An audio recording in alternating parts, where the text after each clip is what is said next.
혹시 뭐 태극기의 역사일까요? 네, 태극기 역사인데 사실 이제 태극기에 대해서 뭐 평소에 가볍게 생각을 했지만 우리 근대 역사에서 보면 이 태극기는 굉장히 중요한 역할을 했었거든요. 그리고 이제 또 한편으로 태극기가 사라졌다가 또 다시 살아난 배경들도 굉장히 놀랐고 최근에 어쨌든 그 굉장히 이제 큰 이슈가 됐었지만 다시 한번 이 태극기는 조명하면 좋을 것 같아서 그런 얘기들을 좀 엮어서 말씀을 드리도록 하겠습니다. 예.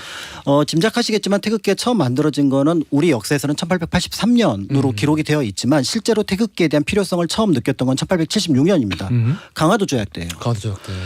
그래서 이제 강화도 조약의 협상 테이블에 딱 섰는데 이제 저쪽에서 항의를 한 게 일본 쪽에서 항의를 한 게 바로 뭐냐면 왜 우리 배에다가 포격을 하느냐라는 거죠. 그러니까 이제 우리 쪽의 신원 정권대사 같은 경우는 그게 일본 배인 줄 어떻게 아느냐.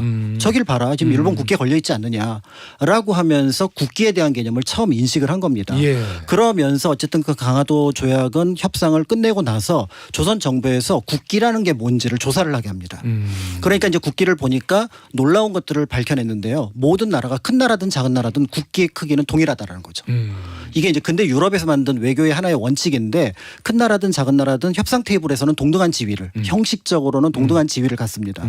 근데 이게 동아시아에서는 한 번도 생각해 본 적이 없는 외교 그렇지. 패턴이거든요. 왜냐면은 그 당시에는 이제 그 중국이 가장 중심에 있고. 그렇죠. 예, 예. 다른 건 생각할 필요가 없죠. 그렇습니다. 그래서 예. 소위 말해서 층이 되어 있는 외교의 패턴에서 이게 모두가 형식적으로나마 동등하다는 것에 큰 감명을 받게 되고 아, 감명을. 그러면서 그럼 우리도 국기를 준비를 하자라고 얘기를 했는데 이 국기를 만든다는 소식이 중국에 넘어갑니다. 아이고. 청에서 연락이 옵니다. 뭐라고 얘기를 하냐면 요즘에 국기 만든다는데 우리가 도안 하나 보내줄게. 라고 하면서 도안이 도착을 했는데 만들지 말라고는 못하겠는데. 그렇죠. 우리가 힌트를 줄게. 그런데 그 도안이 바로 뭐냐면 청의 깃발에 빛깔만 달리한 거예요. 이런 나쁜 놈들. 용 들어있는. 예. 그러니까 지금은 이제 중국이 뭐 여러 가지 다른 깃발을 쓰지만 예. 그때는 청나라는 용이 들어간 깃발을 썼거든요. 예. 그러니까 이 얘기를 딱 듣는 순간 조선 정부에서 뭐야 우리를 지금 밑에 두려는 거야? 그렇지. 라는 생각으로 이제 거부를 하게 되는데 청에서는 집요하게 그런 얘기들을 요구를 했던 것 같고 그 과정에서 이제 한국의 독자적인 국기를 만들어야겠다라는 과정 속에서 몇 개의 도안이 완성이 됐는데 예. 1882년 조미수호 통상조약 당시에 이 태극기가 실제로 쓰였던 것 같습니다. 왜냐하면 미 해군에서 1882년에 만든 그 태평양 연안의 국가에 대한 소개가 있는데 거기에 태극기가 들어가 있어요. 그러니까 우리가 공식화한 거는 1883년이지만 예. 1876년부터 82년 사이 이미 여러 개의 쓰이고 있었다. 도안들이 있었고 그리고 이제 이모군란 이후에 박용효가 그 문제를 해결하기 위해서 일본으로 가는 도중에 그렇지. 이제 그 배 위에서 이 도안을 다시 한번 펼쳐놓고 몇 가지 세팅을 해봤는데 그래도 8개 들어간 건 너무 복잡하고 4개 들어간 게 괜찮겠다라고 하면서 태극 문양을 적용을 했고요. 그러니까 이게 이거 다들 그러면 알아야 되는 거 아닌가? 왜냐면은 다들 그냥 그 언뜻 학교에서 배웠던 바로는 바로 그 배 위 안에서 네. 배 안에서 즉석에서 박용희가 이거를 만들었다고 하니까 아니 어떻게 이렇게 아름다운 거를 거기서 그냥 즉석으로 거기서 또 만들었지? 이렇게 그러니까 뭐 생각했단 심지어는 말이야. 거기에 심의를 했던 게 뭐 영국 그 선장이었던 뭐 제임스라는 인물이었다 이렇게 알려져 있지만 예. 실제로는 이미 이제 그때 쓰고 있었던 것들을 이제 이때 확정을 하고 그걸 가지고 다시 이제 그래서 그 박용효가 일본 가 있는 동안 집 밖에다 그걸 걸어놨습니다. 그러니까 내가 조선 정부에서 온 사람이다 이렇게 하고 그 다음에 그게 이제 내각에서 실제로 이게 이제부터 이거는 조선의 국기로 한다라는 것들이 결정이 되면서 1883년부터는 모든 지역에서 정부를 상징하는데 이 태극기가 들어가게 됩니다. 다만 도안의 방식은 뭐 건이나 곤, 감리가 조금 위치는 바뀌어 있다거나 옛날 것도 다르죠. 예, 좀 위치가 좀 바뀌어 있거나 태극의 모양이 약간 수직에 가깝거나 그렇지. 이런 모습들은 있었습니다. 예. 그러니까 이제 자연스럽게 이제 태극기라는 것들이 이제 우리나라를 상징하게 되는데 이게 이제 그 1910년에 사라지게 되죠. 태극기 못 쓰게 됩니다. 조선 총독부에서 이제 태극기는 쓸 수 없다라고 하게 되는데 이제 이 과정에서 사람들이 태극기를 조금씩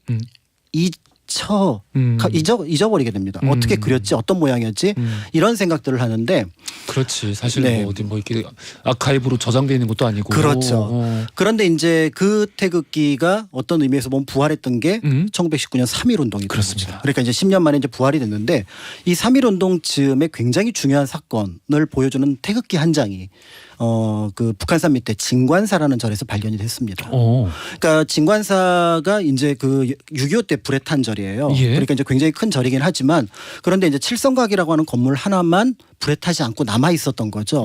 그런데 이제 이게 시간이 지나니까 이걸 해체 복원을 좀 해야겠다, 보수를 해야겠다.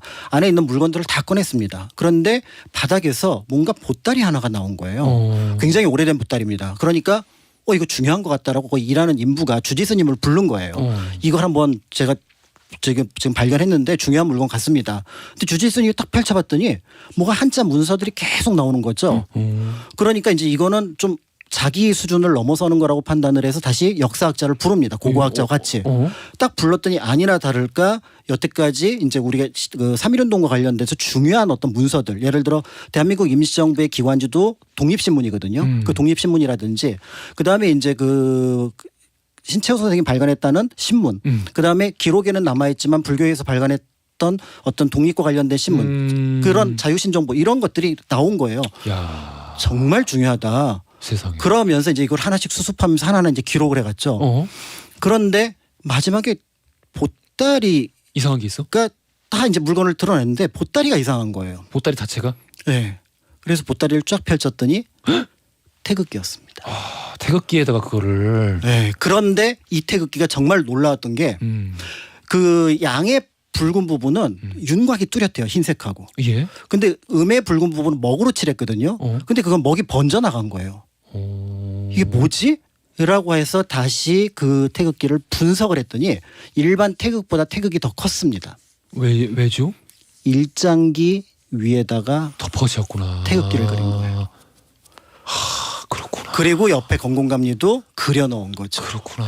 그러니까 결국은 이게 그럼 누가 만들었을까? 근데 그게 이제 1919년 당시에 독립운동을 후원을 하다가 잡혀간 백초월 스님이라는 것이 이제 밝혀지게 되면서 백초월 스님이 만들었을 텐데 그런데 한 절의 스님이 천이 없어서 일본 국기에다가 태극기를 그렸을 리는 만무하거든요. 그러니까 이게 실용적인 목적이 아니라 제 생각에는 정치적인 의미가 들어있는 것 같아요. 그렇죠. 예. 의지에 대한 부분인 거죠. 비록 니네들이 우리를 지금 먹었지만 지배하고 있지만 언젠가는 내가 이 위에 태극기를 그린 것처럼 독립을 할 거고 딛고 일어서리라. 그렇게 나설 거다라는 것들을 가지고 있었던 거죠. 그런데 갑자기 일경이 들이닥치는 바람에 이거를 부랴부랴 묶어서 숨겨 놓았던 것이 스님은 잡혀가거든요. 나중에 예. 잡혀가지만 그거는 이제 스님이 잡혀가면서 그걸 누군가에 전달할 시간을 놓친 거죠. 그러면서 수십 년 만에 70년 넘어서 이게 진관사에서 발견이 된 태극기입니다. 그 일장기 얘기 나온 김에 참 예. 중국이 약간 부러운 게 뭐냐면 예. 그 베이징 서남쪽으로 가면 노구교라고 있어요. 예. 노구교가 이제 1937년 7월 7일 중일 전쟁이 터진 곳이거든요. 다리예요, 다리. 예. 그 이제 노구교 끝에 가면은 이제 항일 투쟁 역사관이라는 게 있거든요. 거기 들어가려면은 유리 발판을 밟고 들어가야 돼요.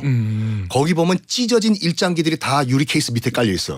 이게 뭐냐면 중일 전쟁 때 실제로 이제 일본군에서 이제 빼앗은 그 일장기가 들어있거든요. 예. 그러니까 들어갈 때 일장기를 밟고 들어가라라는 상징. 그런 게 왜 우리는 없을까? 그러니까 이게 단순히 뭐 아까 말씀해 주셨어요. 친일이라는 말 뒤에는 매국이 그렇죠. 앞뒤로 붙어 있는 것인데 네. 이거를 우리가 그렇게 쓰지 않고 그냥 친일만 하다 보니까 이렇게 친일이라는 단어만 쓰다 보니까 옆 나라랑 친하게 되면 안 되나요? 라는 반문이 나온다는 거잖아요. 그렇죠. 근데 일맥상통하는 것 같아요. 맞습니다. 아니 뭐 그들이 지금 현재 옆 나라 저 아래쪽에 있는 나라를 싫어해서가 아니라 그 그때 당시 일을 기억하자. 그렇지 그게 중요하다는 거죠. 기억하자. 그러니까 용서를 할 땐 용서하더라도 그들이 했던 행동은 우리 반드시 기억하자 이거죠. 그러니까 이게 역사적인 함의와 이 정치적인 의미가 늘 일맥상통하면서 같이 공존해요. 그렇죠. 그러면서 결국은 1910년 이후에 국외에 우리 동포가 있고 독립운동 기지가 있는 곳은 항상 태극기가 있었습니다.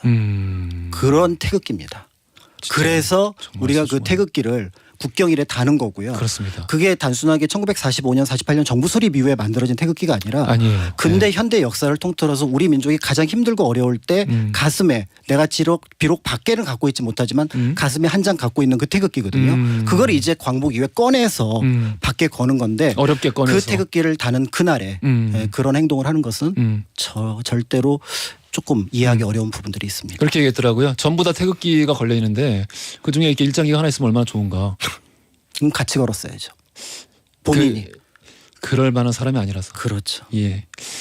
그렇습니다. 자, 국회 얘기하면서 여러 가지 생각하게 되네요.